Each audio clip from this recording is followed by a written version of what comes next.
Happy independence day.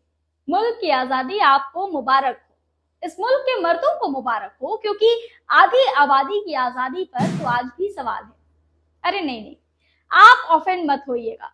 संविधान में तो इस आधी आबादी को थोक के भाव में अधिकार मिले हुए हैं, बोलने का अधिकार, पढ़ने का अधिकार, जायदाद का अधिकार और इन सब के साथ जीने का अधिकार भी।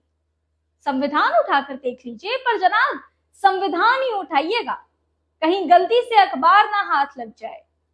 मुझे लगता है इतनी भूमिका काफी थी ये समझाने के लिए कि आजादी का ये जश्न इस बार फीका पड़ गया है। स्वतंत्रता की खुशी में खोखलापन महसूस हो रहा है। कोलकाता की वो घटना जिसमें एक लेडी डॉक्टर को बेरहमी से मार दिया जाता है, उसके साथ बलात्कार किया जाता है, एक बेटी जो पढ़ लिख कर डॉक्टर बनती है, माँ बाप का सपना पूरा करके बीमारियों की सेवा करना चाहती है, उसे कहीं और नहीं बल्कि उसी के वर्क प्लेस पर यानी उसी के अस्पताल में मार दिया जाता है। किस लिए? Just to rape her. And undoubtedly this murder was intentional, it was deliberate and brutal. I think these words are not capable enough to make you realize the agony, the pain or brutality of this case. So let me narrate. एक आम दिन की तरह वो trainee doctor भी night shift कर रही थी।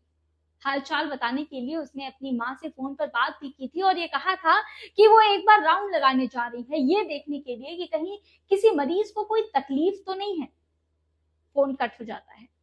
इसके बाद माँ के पास दोबारा अगली रिंग बजती है, लेकिन इस बार बेटी फोन पर नहीं थी। आरजी कर अस्पताल के सहायक अधीक्षक थे। उन्होंने ये जानकारी दी कि उनकी बेटी ने आत्महत्या कर ली है। माँ बाप बिल्कुल शॉक हो जाते हैं और अस्पताल पहुंचते हैं। माँ का रो रो कर बुरा हाल था, लेकिन 3 घंटे तक उनकी बेटी का शव उन्हें दिखाया तक नहीं जाता।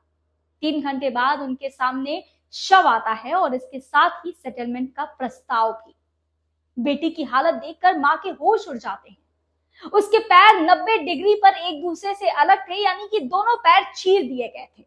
पेल्विक गर्डल को तोड़ दिया गया था, शरीर पर अनगिनत जख्मों के निशान थे, चेहरे से खून बह रहा था और आंखों पर लगे चश्मे का शीशा आंखों में धंस गया था। वही शीशा मुंह में भी धंसा था, जिसकी वजह से खून बह रहा था। पेट, बाएं पैर, हाथ, अंगूठे पर चोट के निशान थे।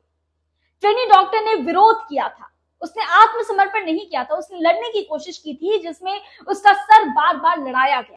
इतना ही नहीं, गला दबाने के दौरान डॉक्टर ने खुद को बचाने के लिए संघर्ष भी किया, जिसमें उसकी कॉलर बोन तक टूट गई। जिंदगी के लिए संघर्ष करती इस ट्रेनी डॉक्टर की चीखें आरोपी को न जाने कैसे यौन आनंद का अनुभव करा रही थी, पता नहीं। लेकिन ऑटोप्सी में मृतिका के जेनिटल से 150 ग्राम सीमेन पाया गया है, जो जाहिर है कि किसी एक शख्स का नहीं हो सकता। यानी इस रेप एंड मर्डर केस में और भी कई बड़े नाम शामिल हो सकते हैं। वैसे मृतिका के जख्मों का ब्यौरा सुनकर आपकी भी रूह कांप गई होगी, पर यह व्याख्या जरूरी है। आज आजादी का दिन है ना, सोचा कि आपको भी इस ख्याल से आजाद करा दिया जाए कि हम सब आजाद हैं। हम सब नहीं, सिर्फ मर्द आजाद हैं, आज भी, कल भी और न जाने कब तक। खैर चलते हैं, आपको आजादी मुबारक।